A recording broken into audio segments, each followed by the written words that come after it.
వరంగల్ జిల్లాకు సంబంధించి ఒక వార్తనైతే మనం చూడొచ్చు. ఇది వార్తా దినపత్రిక ప్రచురించింది. వలస జీవుల మీద పట్టేదేవరికి బంగారు రేణులతో మాని బతుకులు, 10 ఏళ్లుగా బియ్యం మెతుకులు తినని అభాగ్యులు. నర్సంపేటలో జీవనం సాగిస్తున్న వైనం. వారికి బంధువులతో బాంధవ్యం తెలియదు, పక్కింటి వారితో పరిచయం లేదు, సమాజంతో సంబంధాలు లేవు.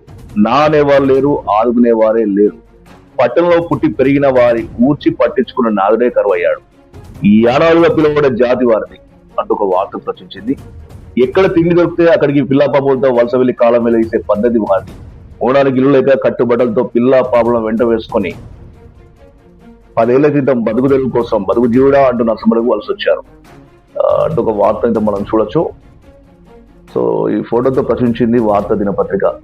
ఇంతగా వలస కుటుంబాలు చేసే పని గురించి చెప్తే ముక్కున వేలు వేసుకునే పరిస్థితి. ఇంతగా పని పేరు ఏంటంటే బంగారు దుకాణం ముందు ఇసుక దిబ్బను ఊడ్చుకొని అందులో బంగారు రేణులను వెతికి జీవనం కొనసాగిస్తుంటారు. ఆ బంగారు రేణులు వారి కడుపు నింపకపోవడంతో 10 ఏళ్లుగా నూకల బువ్వతో కడుపు నింపుకుంటున్నారు తప్ప నేటికి ఒక అన్నం ముద్ద పెట్టింది లేదు. ఇలాంటి జీవనం గడుపుతున్న వారి పరిస్థితిని తెలుసుకున్న ప్రభాత వార్త వారి వద్దకు పోయి వారి ఆర్థిక స్థితిగతుల వివరాల్లోకి వెళ్తే, రాష్ట్రంలోని నల్గొండ జిల్లాలో యానాది కుటుంబాలు ఉంటాయి. అక్కడ జీవనానికి కష్టం కావడంతో వారు వివిధ ప్రాంతాలకు పోయి చేతుల పని చేసుకొని జీవిస్తుంటారు. అలాంటి యానాది కుటుంబానికి చెందిన అడ్డూరి రాజేశ్వరరావు లక్ష్మి కుటుంబం 3 పిల్లలతోనూ, అడ్డూరి రవి, భవాని 2 పిల్లలతోనూ, సట్ట అనిల్ కుమార్, నాగమల్లేశ్వరి 3 పిల్లలతో 10 సంవత్సరాల క్రితం కట్టుబట్టలతో వారి పిల్లలు వెంట వేసుకొని నర్సంపేటకు పయనం సాగించారు. ఎక్కడ తలదాచుకోలో తెలియని ఆ కుటుంబాలు పట్టణంలోని మానబిడ్డలో ఉన్న శ్మశాన వాటికి సమీపంలో ఖాళీ స్థలంలో తాటి కమ్మలతో గుడిసెలేసుకున్నారు.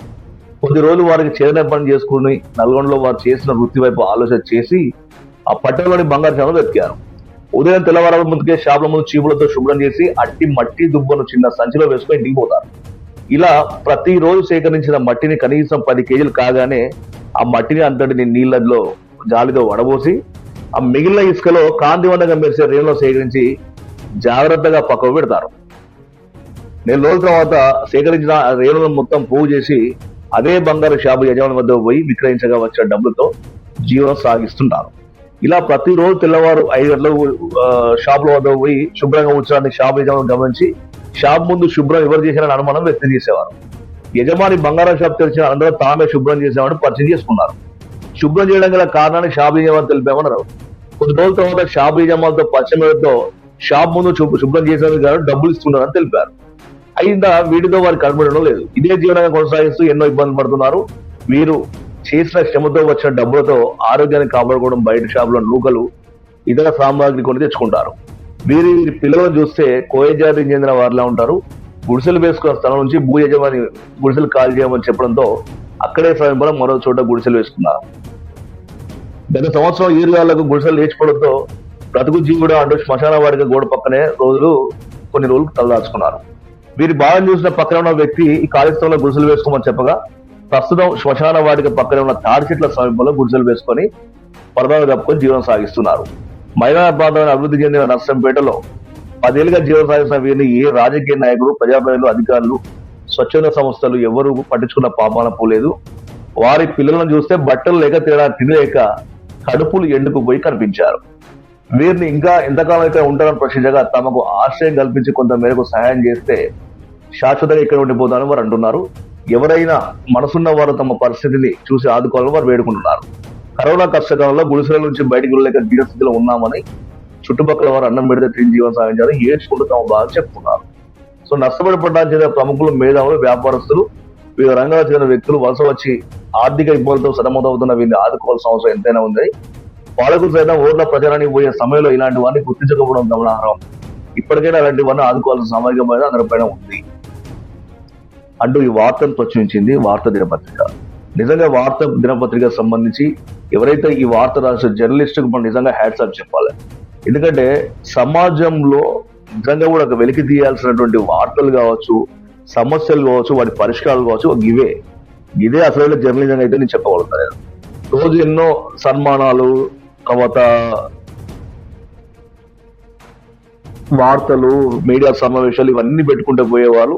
కనీసం కొంత మేరకైనా కూడా మన ఇరుగు పొరుగు ఏం జరుగుతుంది, సమస్యలు ఏమున్నాయి, అసలు ఎలాంటి సమస్యలు మనం బయటికి తీయాలి, అనే దాని మీద కొంత ఆలోచన చేస్తే చాలా బాగుంటుందని చెప్పి కూడా మనం ఈ సమయంలో మాట్లాడుకోవాల్సిందే. తర్వాత వీళ్ళ పరిస్థితి చూస్తే ఖచ్చితంగా కూడా మనము కొంత సాయం చేయాల్సిన పరిస్థితి కనబడతా ఉంది. ఎందుకంటే వీళ్ళకు కేర్ ఆఫ్ అడ్రస్ లేదు, ఆధార్ కార్డు లేదు, ఇంటి నెంబర్ లేదు, కనీసము వాళ్ళ సంబంధించినటువంటి వాళ్ళ జాతికి గుర్తింపు కూడా లేని పరిస్థితిలో ఉన్నట్టుగా మనం చెప్పుకోవచ్చు. అయితే వాళ్ళకు ఖాళీ జాగా ఎక్కడ కనబడుతుంటే వాళ్ళకు చిన్న గుడారం చూసుకోవడం, అక్కడ బతకడం, ఇందాక సంబంధించిన మనం మాట్లాడినట్టుగా బంగారం షాప్ ముందట అంటే రోజు వాళ్ళు చేసే పనులలో ఈ చిన్న చిన్న ఏమన్నా కనుక పడిపోతే వాటన్ని కూడా ఊడ్చి కొన్ని నెల రోజుల తర్వాత అవన్నీ కూడా మట్టి అంతా పడబోసి ఆ జాలి వేసి పడబోసిన తర్వాత చిన్న చిన్న రేణులు కనుక వస్తే మళ్ళీ అవే తీసుకుపోయి ఆ బంగారం షాప్ ఆయనకి ఇస్తే ఆయన కొన్ని డబ్బులు ఇస్తారు. అవి పట్టుకొచ్చి వీళ్ళు బతికే పరిస్థితి కనబడతాం. కనీసం వాళ్ళ వరకు బియ్యం కూడా తినలేదు, కేవలం నూకల బువ్వతోటి కడుపు నింపుకుంటానని చెప్పేసి అయితే వార్తా దినపత్రిక ప్రచురించింది. సో ఇలాంటి పరిస్థితి ఎవరికి కూడా దాపురించొద్దు. మళ్ళా అడవిలో సైతం అలములు, తర్వాత అవి ఆకులు అవి దొక్కుతాయి అన్నట్టుగా చుట్టూ ఇంతమంది ఉన్నా కూడా వాళ్లకు ఎవరు కూడా పట్టించుకోలేదు అనేది మాత్రం నగ్న సత్యము. సామాజికవేత్తలు, స్వచ్ఛంద సంస్థలు, తర్వాత పుట్టినరోజులు, పెళ్లి రోజులు చేసుకునే వాళ్ళు ఎవరైతే ఉన్నారో ఇటువంటి వాళ్ళ మధ్యన వీళ్ళకి కనుక ఏమైనా సాయం చేస్తే ఖచ్చితంగా పుణ్యం దక్కడం ఉంటుంది. తర్వాత వాళ్ళ కడుపు నింపిన వాళ్ళు కూడా అవుతారు. కాబట్టి ఖచ్చితంగా ఈ వార్త పైన స్పందించాలి. ఇక ప్రజాప్రతినిధులను కానీ పాలకులను కానీ ఎవరిని కూడా ఇక్కడ మేము ఒక 1% కూడా తప్పట్టేది లేదు, వాళ్ళ గురించి మేము మాట్లాడడం కూడా లేదు. ఎందుకంటే ఈ వార్త చూసిన తర్వాత మీరు ఏమైనా స్పందించి వాళ్ళకి సాయం చేస్తే ఖచ్చితంగా మీరు మహాత్ములు అవుతారు అని మాత్రం చెప్పగలుగుతాను. ఇకపోతే ఎవరైనా కూడా సామాజిక వాదులు, తర్వాత స్వచ్ఛంద సంస్థలు వాళ్ళు ఖచ్చితంగా కూడా వీళ్ళకి సాయం చేయాలి. ఇవి మేము అందరి టీవీ తరఫున ఒకటి చెప్తున్నాం, ఖచ్చితంగా ఆ కుటుంబాలను పరామర్శిస్తాము. మాకు వీలైనంత, మాకు తోచినంత సాయం అయితే ఖచ్చితంగా ఆ కుటుంబాలకు మేము సాయం చేస్తామని వార్తా దినపత్రిక మరి ఇంత చక్కటి వార్తను ప్రచురించి మా దృష్టి తీసుకొచ్చినందుకు నిజంగా వాళ్ళకి హ్యాట్సాప్ చెప్తూ వార్తా దినపత్రిక ద్వారా మరి ప్రతి ఒక్కరు కూడా స్పందించి ఆ కుటుంబాలకు సాయం చేయాల్సిందిగా మేము అందరి టీవీ పక్షాన కోరుతా ఉన్నాం.